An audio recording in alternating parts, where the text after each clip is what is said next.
मध्य प्रदेश के अंदर हमने ये निर्णय किया कि अनुराग पनीर को हम इसको हतोत्साहित करेंगे, इस पर प्रतिबंध लगाएंगे। ये जैसा बाकी राज्यों के साथ ध्यान में आया है कि हमारे यहाँ प्राकृतिक रूप से जो दूध के उत्पाद है उनकी शुद्धता के बलबूते पर हम अपने राज्य की पहचान बनाएंगे। दूध का उत्पादन बढ़ाने की दिशा में हम आगे चल रहे हैं, लेकिन किसी प्रकार की इस प्रकार की गतिविधियों को हम बढ़ावा नहीं देंगे। नकली पनीर और ऐसे दूध से बने हुए जो खाद्य पदार्थ हैं उनकी काफी शिकायत आ रही थी। खाद्य औषधि प्रशासन विभाग लगातार उस पर कार्रवाइयां भी कर रही थी, परंतु कई केसेस में जो एनालॉग पनीर है उसके वजह से हमारे प्रदेश में उसकी दिक्कत होती थी।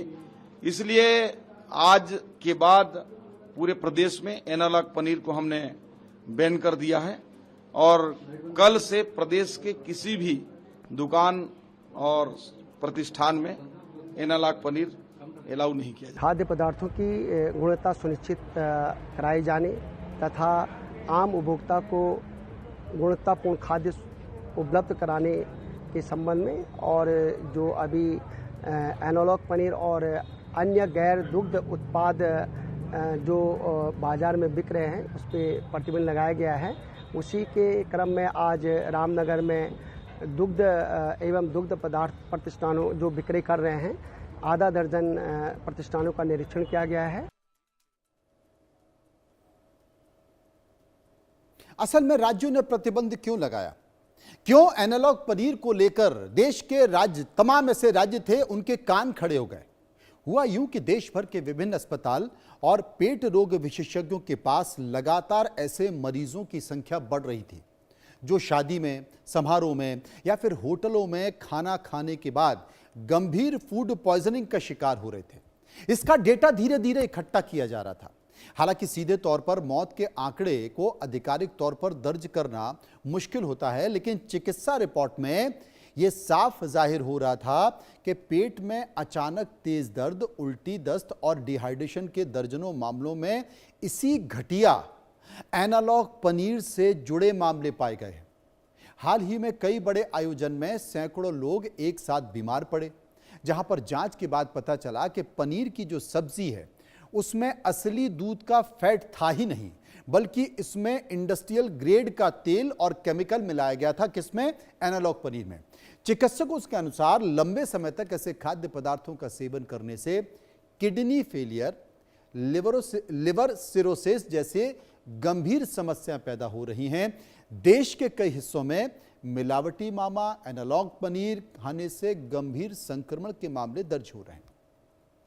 इनमें मरीजों को इमरजेंसी और आईसीयू में भर्ती करना पड़ रहा है। स्वास्थ्य विशेषज्ञों का कहना है कि अगर इस नकली पनीर की बिक्री को तुरंत पूरी तरह से नहीं रोका गया तो आने वाले समय में गैर संचारी रोग यानी कि नॉन कम्युनिकेबल डिसीज का एक बड़ा विस्फोट देखने को मिल सकता है, जो हजारों जिंदगियों को खतरे में डाल सकता है। आपने देखा होगा कि बहुत सारे केसों में जो फूड पॉइजनिंग होती है बहुत ज़्यादा क्रिटिकल हो जाती है और डॉक्टरों के पास वो मरीज जाता है, लेकिन पता चला कि उसकी जान चली जाती है। खासकर ये सुदूर इलाकों में होता है, क्योंकि वहाँ पर तो शुद्धता की कोई गारंटी है ही नहीं। ये परखने वाला ही नहीं है कि ये पनीर शुद्ध है कि नहीं है, इसमें मिलावट है कि नहीं है, तमाम सारी चीज़ें। और वहाँ पर आदमी शादियों में जाता है या किसी समारोह में जाता है, राजनीतिक पार्टियों में जाता है, तो वहाँ पर पनीर की सब्जी देख के सबसे पहले उसी के ऊपर टूट पड़ता है। मैं मिठाई का भी जिक्र करूंगा, उसमें भी आजकल स्वीटनर के तौर पर केमिकल मिलाया जा रहा है। उसके लिए मैं अलग एक प्रोग्राम करूंगा और बताऊंगा कि वो कितना खतरनाक है। लेकिन फिलहाल पूरे देश में चर्चा इस बात को हो रही है, और अगर राज्य सरकारें एनालॉग पनीर को बैन कर रही हैं, प्रतिबंधित कर रही हैं, तो आप समझिए कि कितना गंभीर संकट है। आम उपभोक्ता अक्सर यह सवाल पूछते हैं कि आखिर एनालॉग पनीर होता क्या है। सरल शब्दों में कहें तो यह असली दूध से बना पनीर बिल्कुल नहीं होता है। यह दूध के स्थान पर वनस्पति तेल जैसे palm oil, skimmed milk powder, starch और एमल्सिफायर रसायनों को, केमिकल को आपस में एक घोल बनाया जाता है। उस घोल को तैयार किया जाता है और फिर एक कृत्रिम या सिंथेटिक उत्पाद बना लिया जाता है। पानी और तेल को आपस में ब्लाइंड करके रसायन का, केमिकल का इस्तेमाल होता है, फिर इसे एसिड से फाड़ा जाता है और उसको फिर ठोस रूप दिया जाता है। दिखने और छूने में ये हूबहू असली पनीर जैसा लगता है, जिससे उपभोक्ता आसानी से गुमराह हो जाते हैं। लेकिन थोड़े से विवेक और आसान परीक्षण से आप इसकी पहचान कर सकते हैं। पहला तरीका कौन सा है? आप अपने पास आयोडीन रखिए। आयोडीन टेस्ट कर सकते हैं, क्योंकि अब लैब जाना तो संभव नहीं है, तो घर में अगर आपको चेक करना है कि भाई ये पनीर जो लाला जी की दुकान से आप लेके आए हैं या अग्रवाल जी की दुकान से लेके आए हैं या किसी डेयरी से आप लेकर आए हैं, तो सबसे पहले पनीर के एक छोटे से टुकड़े को पानी में उबाल कर ठंडा कर लीजिए। फिर उसके बाद क्या कीजिए, आयोडीन सॉल्यूशन की कुछ बूंदें आप उसके ऊपर डालिए। अगर पनीर का रंग नीला या काला हो जाए तो समझ लीजिए कि इसमें स्टार्च और मैदा मिलाया गया है। दूसरा तरीका क्या है? आप इसे मसल कर देखिए।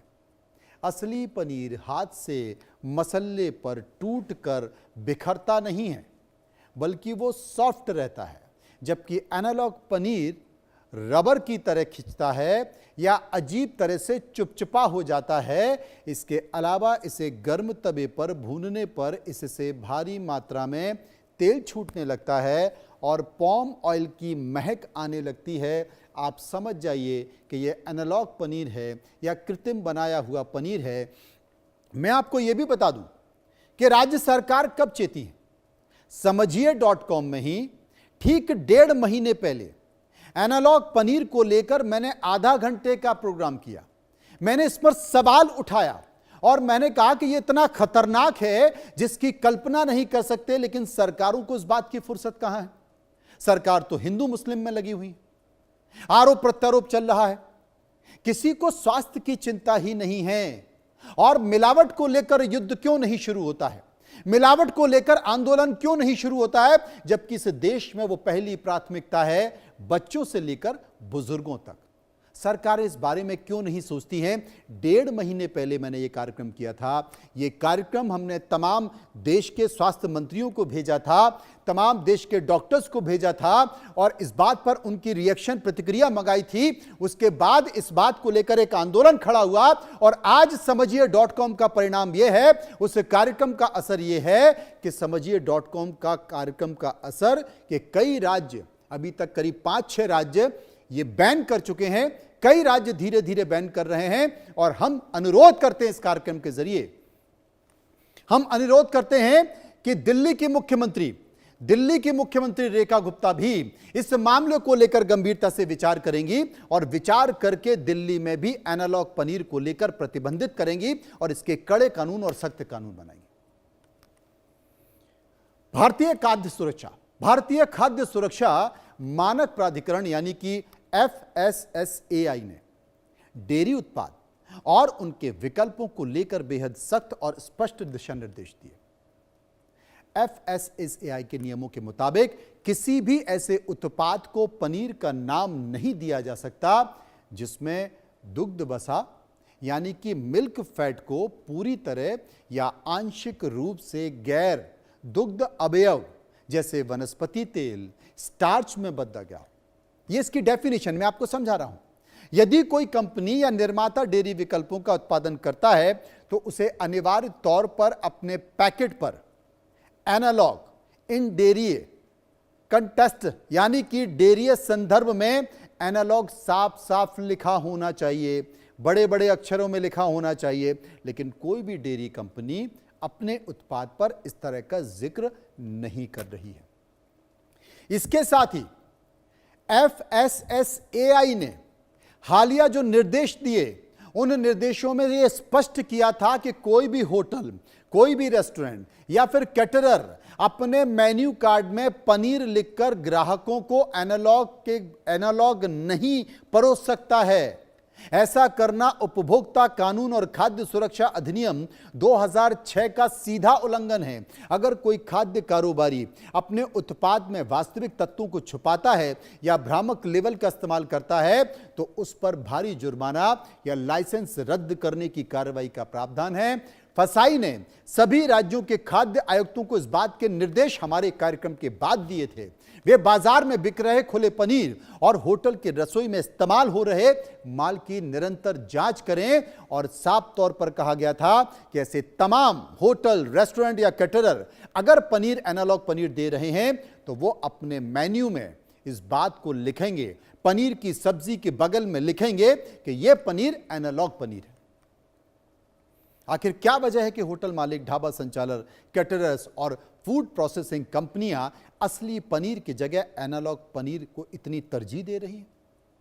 इसका एकमात्र जवाब है, और जवाब यह है अंधा मुनाफा। अगर इस गणित को समझें तो शुद्ध दूध से 1 किलो असली पनीर बनाने में कम से कम 4 से 5 लीटर दूध की आवश्यकता होती है, जिससे उसकी लागत 300 से 350 रुपए प्रति किलो होती है, 1 केजी। इसके विपरीत वनस्पति तेल, स्किम्ड मिल्क पाउडर और केमिकल से बनाया जाने वाला पनीर, एनालॉग पनीर, महज 80 से 110 रुपए प्रति किलो में बनकर तैयार हो जाता है। जब ये होटल या रेस्टोरेंट संचालक इस सस्ते एनालॉग पनीर को आपकी सब्जियों में इस्तेमाल करते हैं तो वो ग्राहकों से असली पनीर के नाम पर 250 और 400 रुपए प्रति प्लेट वसूलते हैं। इससे उन्हें प्रति किलो 200 से 300 रुपए या 200 से 300% का मुनाफा, मोटा मुनाफा होता है। दूसरा बड़ा कारण क्या है? इसकी जो शेल्फ लाइफ यानी कि इसका टिकाऊपन। असली पनीर 2 से 3 दिनों के अंदर खराब होने लगता है, जबकि एनालॉग पनीर में मिलाए गए जो प्रिजर्वेटिव्स हैं, जो आपके हेल्थ के लिए सबसे ज़्यादा खतरनाक हैं, वो हफ्तों तक इसे खराब नहीं होने देते। इसे लंबे समय तक आसानी से स्टोर किया जा सकता है। इसी आर्थिक लालच और सहूलियत ने बाजार में एनालॉग पनीर के जहर को तेजी से फैलाया। दूसरी बड़ी चीज, मार्केट में दूध है ही नहीं, शुद्ध दूध है ही नहीं, और खपत कितनी है? 50% से ज्यादा। आप कल्पना कीजिए कि पनीर कहां से आएगा। तो जब डिमांड बहुत ज्यादा है और उत्पादन बहुत कम है तो फिर नकली पनीर बनेगा ही बनेगा। चिंता की बात यह भी है कि एनालॉग पनीर को बैन करने वाले कुछ राज्यों को छोड़कर उत्तर भारत से लेकर दक्षिण भारत के कई राज्यों में अभी तक एनालॉग पनीर खुलेआम बिक रहा है, बिना किसी लेबलिंग और चेतावनी के बिक रहा है, परोसा जा रहा है। वहां के स्थानीय खाद्य सुरक्षा एजेंसियां केवल रूटीन सैंपलिंग तक ही सीमित नहीं है, जिससे मिलावटखोरों के हौसले बुलंद हो रहे हैं। अंतर्राज्यीय सीमाओं पर सख्त चेकिंग ना होने के कारण जिन राज्यों में यह बैन लगाया गया है, वहां भी पड़ोसी गैर प्रतिबंधित राज्यों से इस नकली पनीर की तस्करी होने की आशंका बनी हुई है। स्वास्थ्य विशेषज्ञ और उपभोक्ता अधिकार संगठनों का मानना है कि जब तक पूरे देश में एक समान कड़े नियम, राष्ट्रव्यापी प्रतिबंध लागू नहीं होते, तब तक इस गोरख धंधे को समाप्त नहीं किया जा सकता। अगर 5-6 राज्य इसे बैन कर चुके हैं तो बाकी के राज्य क्यों खोले हुए हैं? देश की राजधानी दिल्ली में यह बैन क्यों नहीं है? गंभीरता से विचार करना चाहिए, क्योंकि बड़े चाव से पनीर बच्चे खाते हैं, बड़े चाव से पनीर बुजुर्ग खाते हैं। कम से कम सरकारों को राजनीति की जगह इनके स्वास्थ्य के बारे में सोचना चाहिए। समझिए.com में इतना ही। नमस्कार।